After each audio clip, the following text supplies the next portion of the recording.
एक अनंत शून्य, एक ऐसी शांति जहां कुछ भी नहीं था, लेकिन इसी शून्य में छुपी थी एक शक्ति, एक ऐसी शक्ति जिसका न कोई जन्म है और न ही अंत। वही शक्ति है भगवान शिव। सृष्टि से पहले क्या था? हिंदू धर्म के अनुसार सृष्टि के आरंभ से पहले कुछ भी अस्तित्व में नहीं था। न आकाश, न समय, न ही कोई दिशा, सिर्फ एक अनंत ऊर्जा थी जो हर जगह मौजूद थी। उसी ऊर्जा को कहा जाता है आदि शक्ति, और उसी आदि शक्ति का रूप है आदि योगी भगवान शिव। शिव कोई साधारण देवता नहीं है, वो किसी एक रूप में सीमित नहीं है, वो स्वयं ब्रह्मांड है, वो ऊर्जा है, वो शून्य भी है और अनंत भी। क्या शिव का जन्म हुआ था? अब सबसे बड़ा सवाल यही है, क्या भगवान शिव का जन्म हुआ था? क्या वे भी बाकी देवताओं की तरह पैदा हुए थे?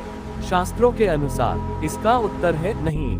भगवान शिव का कोई जन्म नहीं हुआ, उन्हें स्वयंभू कहा जाता है, अर्थात जो स्वयं प्रकट हुए हो। वे न कभी जन्म लेते हैं और न ही कभी समाप्त होते हैं। वे समय से परे हैं, मृत्यु से परे हैं। वे शुरुआत भी हैं और अंत भी। शिवलिंग की उत्पत्ति की कथा एक समय की बात है जब ब्रह्मा और विष्णु के बीच विवाद हुआ। दोनों ये जानना चाहते थे कि उनमें सबसे महान कौन है। तभी अचानक उनके बीच एक अद्भुत घटना हुई। एक अनंत अग्नि स्तंभ प्रकट हुआ। वो इतना विशाल था कि उसका न कोई आदि दिख रहा था और न ही अंत। विष्णु जी उस स्तंभ का अंत खोजने के लिए नीचे की ओर गए और ब्रह्मा जी ऊपर की ओर। दोनों ने पूरी शक्ति लगा दी, लेकिन न कोई अंत मिला, न कोई शुरुआत। तब उन्हें समझ आया कि यह कोई साधारण शक्ति नहीं है, वही अनंत अग्नि स्तंभ भगवान शिव का रूप था। और तभी दोनों ने स्वीकार किया कि शिव ही सबसे महान है। भगवान शिव को आदि योगी कहा जाता है क्योंकि उन्होंने ही इस संसार को योग का ज्ञान दिया। हिमालय की शांत वादियों में वो गहरी ध्यान अवस्था में लीन रहते थे। उनकी तपस्या इतनी गहरी थी कि समय भी जैसे थम जाता था।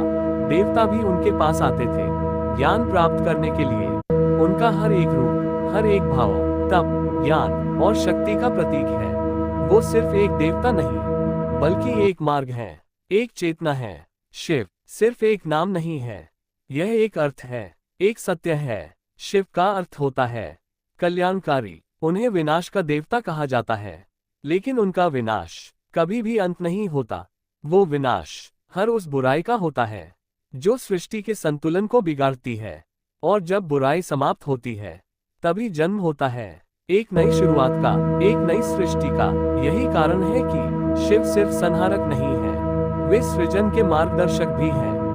वो अंत भी हैं और शुरुआत भी। तो अब सवाल का जवाब साफ है, क्या भगवान शिव का जन्म हुआ था? नहीं, क्योंकि शिव कभी पैदा नहीं हुए।